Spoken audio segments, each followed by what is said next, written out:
ওই যে চিকেন পকোড়াগুলো ভেজে রাখা হয়েছিল সেগুলো তো রাখা হয়েছে, বললামই ওগুলো চিলি চিকেন হবে। তেলের মধ্যে পেঁয়াজ আর আদা রসুন একটুখানি দিয়ে এখন ফ্রাই করা হচ্ছে। এখন এটার মধ্যে সমস্ত রকমের সস দিয়ে দেওয়া হয়েছে, চিলি সস, টমেটো সস, গোলমরিচের গুঁড়ো, একটুখানি স্বাদ মতো নুন আর চিনি দিয়ে কিছুক্ষণ নাড়াচাড়া করার পরে কেটে রাখা ক্যাপসিকামগুলোকে অ্যাড করে দেওয়া হয়েছে।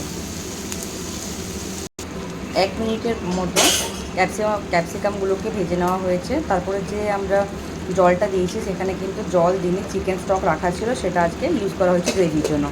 যতটা দরকার সেই পরিমাণে দিয়ে চিকেনের যে ফ্রাইগুলো রাখা ছিল সেগুলো এখন দিয়ে দেওয়া হয়েছে।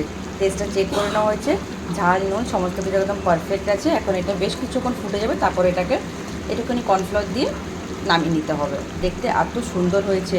এমনিতে আমরা এরকমভাবে কিন্তু বানাই না, আজকে যেহেতু সানডে স্পেশাল ডিনার হচ্ছে তাই জন্য এরকম এত তামঝাম করে বানানো হচ্ছে। খেতে তো ভালো লাগবে, রাইসের সাথে ভালো লাগবে, ফ্রাইড রাইস, চিলি চিকেন, কিন্তু আমরা খাবো সাদা রুটি দিয়ে আজকে।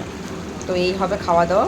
কীরকম লাগলো আর কারা কারা এইভাবে বানান অবশ্যই জানাবেন কমেন্ট করে।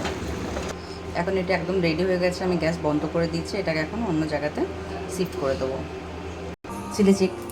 চিলি চিকেনটা একদম হয়ে গেছে, সার্ভিং বোলের মধ্যে আমি ঢেলে নিয়েছি এটাকে। এখন এটা রুটি দিয়ে খাওয়া হবে। রুটি আমি বানিয়ে ফেলেছি, এখানে আছে রুটিটা আমার, এই রুটি আর এই হবে চিলি চিকেন। এই দিয়ে রাতে ডিনার হবে।